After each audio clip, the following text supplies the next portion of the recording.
7/8/2025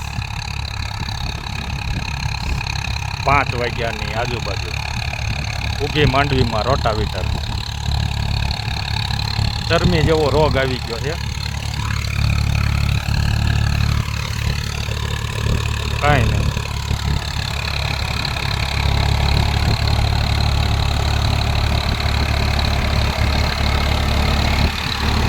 તાલુકો જસદણ, જિલ્લો રાજકોટ, ગામ માધવીપુર.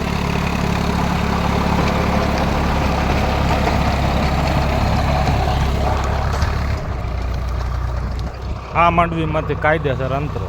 આમાં એક પણ પ્રકારનો ડાઘ નથી. ચરમી જેમાં ઓલો ભાગ જે છે ને થાંભલા સુધી એ ફેલ થઈ ગયો. જસદણ તાલુકો, માધવીપુર ગામ, જિલ્લો રાજકોટ.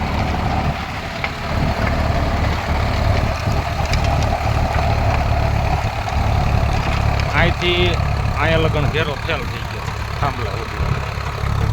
એકદમ પીળી થઈ ગઈ છે અને ઓલી જે સામે દેખાય રોટાવેટરની સામે નહીં જાય એમાં કાંઈ વાંધો નથી. ચરમીની જેમ રોજ ને રોજ આગળ આવતો જાય. નથી મૂંડા. 2 વખત આમાં બેક્ટેરિયા નાખ્યા છે, માઇકોરાજા નાખ્યું છે, તોય કાંઈ પણ પ્રકારનો ફેર પડ્યો નથી. સાવ ડેમેજ થઈ ગઈ છે. જો ચોટી મૂળ સાવ કમો તૂટી ગયું છે. એમાં જ રોગ છે અને ઉપર તંતુ મૂળ જીવિત થઈ ગયા. લગભગ 4 વીઘા જેવું હશે. અહીંથી અહીંયા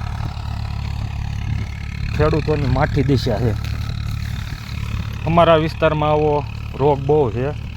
એ પછી ગમે એ વેરાયટી હોય, ગિરનાર હોય, બીટી 32 હોય, 20 નંબર હોય, કાદરી હોય કે 128 હોય, 50% વિસ્તારમાં આવો રોગ આવી ગયો છે ગામમાં. માટે ખેડૂત ભાઈઓ તમે ચેતતા રહેજો. આમાં કોઈ પણ પ્રકારની દવા, બેક્ટેરિયા કાંઈ કામ આપતું નથી. આવ્યું એટલે પૂરું.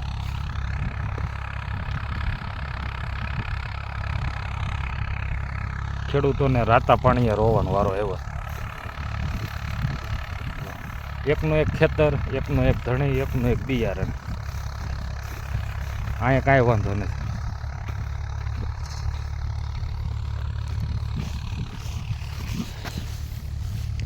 જો આમાં શું વાંધો? કમ્પ્લેટ છે. આમાં કાંઈ અસર નથી.